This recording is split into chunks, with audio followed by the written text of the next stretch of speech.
The Bible is clear that eventually Russia will triumph in the conflict with Ukraine and go beyond to bring all Europe, except Britain, under its control. Ezekiel describes the host that will come in the latter days and includes the geographical areas of Europe stretching to the English Channel. We read in Ezekiel 38, verse 2, from the RSV, Son of man, set thy face against Gog, the land of Magog, the prince of Rosh, Meshech, and Tubal, and prophesy against him. Well, Rosh is identified by historians as Russia. Meshech and Tubal equate with the Muscovites who settled in the area of Moscow and those dwelling in the Tobolsk region of Russia. The land of Magog has been identified by historians dating back to Ezekiel's time to cover the area from the River Don, the Donbass region, to the River Danube. This incorporates Ukraine, Moldova, Romania, Hungary, Slovakia, the Czech area, Poland, and much of Germany. We read in Ezekiel chapter 38, verses 6 to 7, Gomer and all his bands, and the house of Togarmah of the north quarters, and all his bands, and many people with thee. Be thou prepared, and prepare for thyself, thou and all thy company that are assembled unto thee, and be thou a guard unto them. Well, Gomer and all his band describe the population that migrated from Turkey across Europe, settling eventually in France and Germany. Togarmah is the area of the Caucasus. We can expect then from the scriptural definition of the host that comes down with Rosh that Europe will fall under Russian dominion, especially when the prophet Daniel states in Daniel 2 verse 35 of the image, then was the iron, the clay, the brass, the silver, and the gold broken in pieces together, and became like the chaff of the summer threshing floors, and the wind carried them away, that no place was found for them, and the stone that smote the image became a great mountain that filled the whole earth. All the empires that formed the image, the golden Babylonian, which now equates to the geographical area of Iraq, the silver Medo-Persian Empire, which is the Iranian area, the brazen Greek Empire, which included much of Europe and Syria, the Iron Roman Empire, which of course spread across Europe, and the fractured iron-clay European Union today are to be united in order to be broken in pieces together. Well, the Bible has spoken, and Russia's domination of Europe is assured. When we turn to the news, we see the situation in Ukraine has grown increasingly dire as Russia is gaining the upper hand. While sources outside the mainstream media have been pointing out the obvious collapse of Ukraine's military, the official line has been that all is well on the Western Front. However, even the mainstream media is now having to acknowledge the inevitable. The Guardian newspaper reported on October 5th, Ukraine's counteroffensive launched this summer has garnered lackluster results. Russia has actually gained more territory in this calendar year than Ukraine has, despite the immense quantity of advanced weaponry that the U.S. and Europe have supplied to the Ukrainian forces. In the absence of progress on the battlefield, Ukraine's army has not made a breakthrough since last autumn. Even more strident demands for even more aid, doled out indefinitely and regardless of circumstances, make the war look potentially endless and fruitless. End quote. Well, it is interesting to see the hand of the angels at play. Now that Ukraine has had the life beaten out of it, American support is collapsing. Many American politicians are starting to question the wisdom of continuously supporting Ukraine's military. Republican Senator Joe Hawley of Missouri attended a meeting with Zelensky during his visit to the USA on September 23rd. He was asked whether the meeting with Zelensky changed his mind on funding for Ukraine. He stated, "What the meeting revealed to me is that in the words of President Zelensky, the conflict is a total stalemate." That's what he said. Totally frozen, I believe, was what his words were, which is also what the administration told us yesterday. The administration told us yesterday they want to spend $100 billion more, our money, more, over the next year in the hopes that it will remain a stalemate. Which leads me to ask, what is the goal here for the United States? I mean, what is it this administration wants to do? I have no earthly idea. They used to say victory, victory, victory. Now it's stalemate forever. In fact, yesterday Milley said there will be no military victory. Okay, well, so what are we doing? I have no idea. Well, even CNN acknowledged the shift of American popular support for Ukraine with the mounting crisis on the home front. A CNN poll from August stated a majority of Americans oppose sending additional funding to support Ukraine. If Trump were to return to the White House in 2025, it seemed all but guaranteed that American support for Ukraine would be slashed. The potential for European governments to fill the gap if American support recedes is low. End quote. Well, the crisis in American government brought funding to Ukraine to the forefront when the U.S. Congress removed funding from Ukraine from the budget in order to pass it and avoid a government shutdown this past week. The Guardian newspaper reported, scrambling to avoid government shutdown, the U.S. Congress last week refused to approve a new $6 billion aid package for Ukraine. Nearly half of the Republicans in the House of Representatives also voted to strip Ukraine money from a must-pass military spending bill. End quote. Well, the crisis led to an unprecedented vote to remove Republican Kevin McCarthy as Speaker of the House on Tuesday. This was the first time this has happened in history. 8 Republicans and all the Democrats supported the removal. This has brought the U.S. Congress to a halt until a new speaker is voted in. Well, the situation in Ukraine is dire. Euronews reported on October 3rd, Ukrainian troops could soon run out of ammunition and equipment if hard-right officials in Washington succeed in cutting U.S. funding, experts warn. If funding is halted, it would be devastating for the Ukrainians, warns Mark Kansian, the advisor of the Center for Strategic and International Studies think tank in Washington. Ukrainian troops would be weakened and could even possibly collapse, although he believes they could continue to be able to remain on the defensive. Far from the front lines, the end of U.S. aid would also weaken Ukrainian air defenses, which need to be continually resupplied with munitions. End quote. The warehouses used for the resupply of armaments are at critically low states. The Voice of America reported Admiral Rob Bauer, chair of the NATO Military Committee, as stating at the Warsaw Security Forum, "We now give away weapon systems to Ukraine, which is great, and ammunition, but not from full warehouses. We started to give away from half full or lower warehouses in Europe, and therefore the bottom of the barrel is now visible. We need the industry to ramp up production in a much higher tempo. We need large volumes. It takes, on average, between 2 to 4 years to set up a new production line for high-intensity military equipment that you need in Ukraine.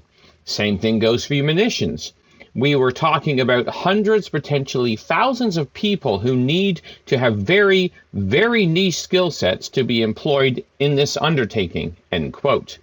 CNN reported October 4th, the inability to ensure timely procurement and delivery could undermine essential Ukraine operations to retake additional territory or defend against future Russian offensives.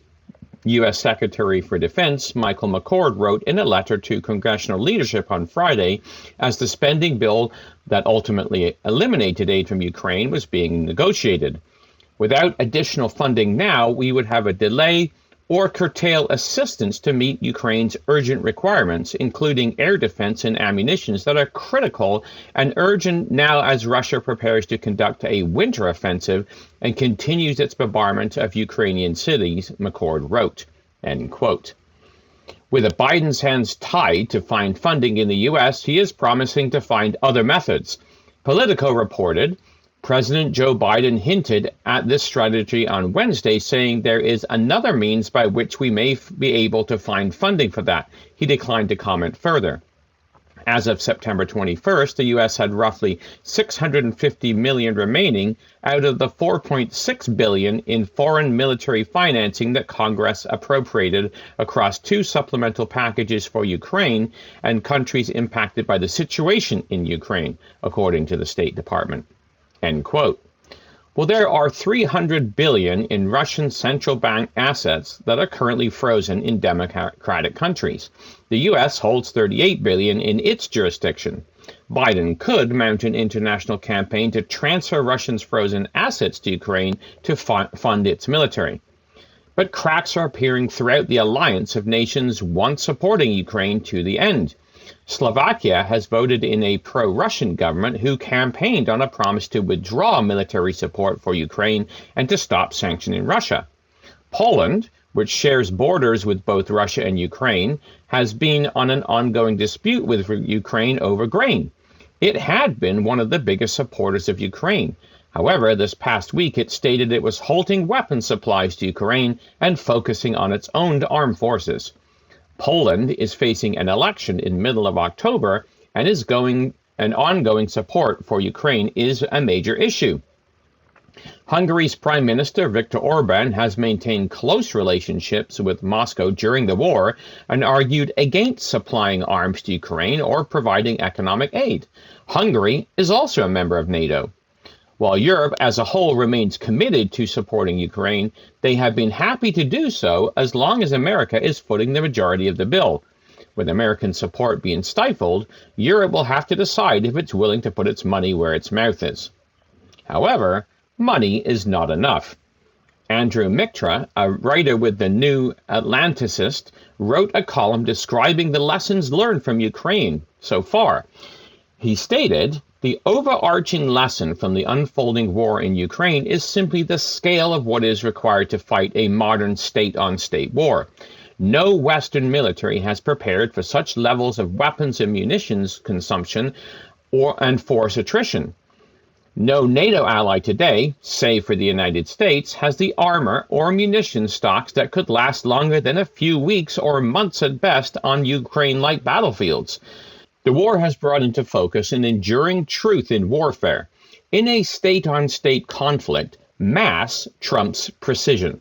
The impact of mass is immediate and registers at the point of contact, while precision strikes on enemy forces concentrated in the rear or ammo depots or on logistical chains will only register over time, perhaps after the decision on the battlefield has already been reached." End quote. Well, Russia has the mass for these kinds of conflicts, but the West does not. The writer went on to observe, "The war in Ukraine has shown that one needs mass to counter mass. When it comes to numbers, you need to match or, better still, outnumber what your enemy has on the field. During World War II, for example, Germany had tanks that were in many ways superior to U.S. tanks in design. But in the end, those Tigers and Panthers were outmatched by the sheer number of Shermans in the United States could field. While technology gives Western forces an edge, that edge will only go so far when confronted with sheer numbers. If NATO ends up at war with Russia, or if the United States and its allies in Asia end up at war with China, when it comes to decisive factor may be manpower and production elasticity when it comes to weapons and munitions. In a protracted conflict, the decisive factor could be the capacity to reconstitute forces, both personnel and equipment, to compensate for those that have been attrited on the battlefield. The West is facing a revanchist Russia state intent on relitigating the outcome of the Cold War and restoring its imperial sphere of influence. Russia has already effectively reabsorbed Belarus and has its sights firmly set on Ukraine and possibly beyond. Hence, the conflict in Ukraine carries with it a high risk of horizontal escalation that could spark a wider war in Europe. End quote. This observation is reminiscent of the description of the Gogian invasion of the Middle East that is soon to take place. The prophets all describe an overwhelming flood sweeping through the Holy Land. Daniel 11 verse 40, "The king of the north shall come against him like a whirlwind, with chariots and with horsemen and many ships, and he shall enter into the countries and shall overflow and pass over." An overwhelming force is what is described by Daniel. Mass trumps technology, and the same picture is painted by Ezekiel. In chapter 38, verse 15 to 16, "Thou shalt ascend and come like a storm. Thou shalt be like a cloud to cover the land, thou and all thy bands, and many people with thee. And he goes on to state, thou shalt come from thy place out of the north parts, thou and many people with thee, all of them riding on horses, and a great company and a mighty army. And thou shalt come up against my people of Israel as a cloud to cover the land. And it shall be in the latter days, and I will bring thee against my land, that all the heathen may know me, when I will be sanctified in thee, O Gog, before their eyes. So while mass might trump Western technology, it certainly will not trump the power of Almighty God, who will overwhelm it with divine intervention. But Ukraine is running simply out of bodies to put into the meat grinder. Ukraine no longer has the ability to hide the number of casualties. While neither Ukraine nor Russia will release casualty figures, even conservative media outlets such as CBC put Ukraine's death toll at approximately 70,000, with at least 100 to 120,000 casualties. Putin has claimed that Ukraine has had more than 90,000 casualties in the last 4 months alone. Turkish media, which is neutral in the conflict, Turkey also being a member of NATO while at the same time friendly to Russia, put Ukrainian military casualties at about 157,000 as of February of this past year, before this latest 4-month aggression. The numbers are very murky, but regardless, they are very high. Now, war has always been a game of numbers, as the Lord pointed out in his parable in Luke 14, verses 31 to 32. What king going to make war against another sitteth not down first, and consulteth whether he be able to with 10,000 to meet him that comes against him with 20,000? Or else, while the other is yet a great way off, he sendeth an ambassage, and desireth conditions of peace.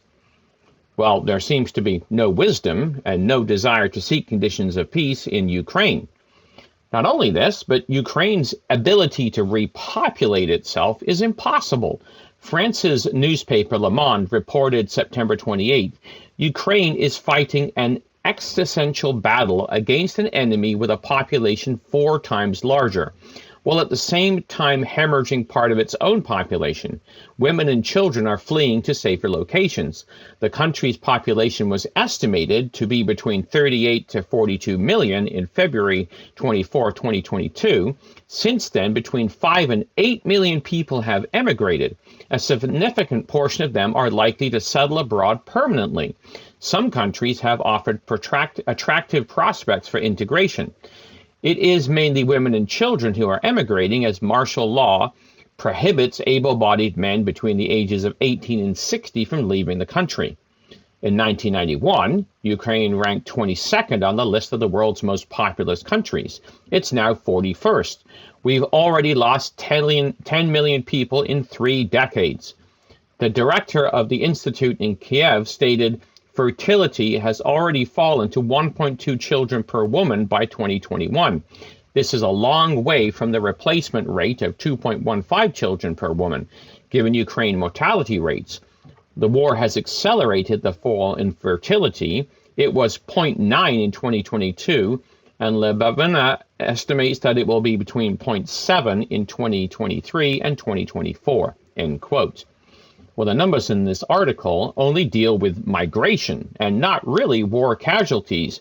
Ukraine is known to have put on an aggressive recruiting push, using nefarious means to bring people into the military. There have been multiple news articles citing 18th century press gang tactics to recruit, including kidnapping and coercion.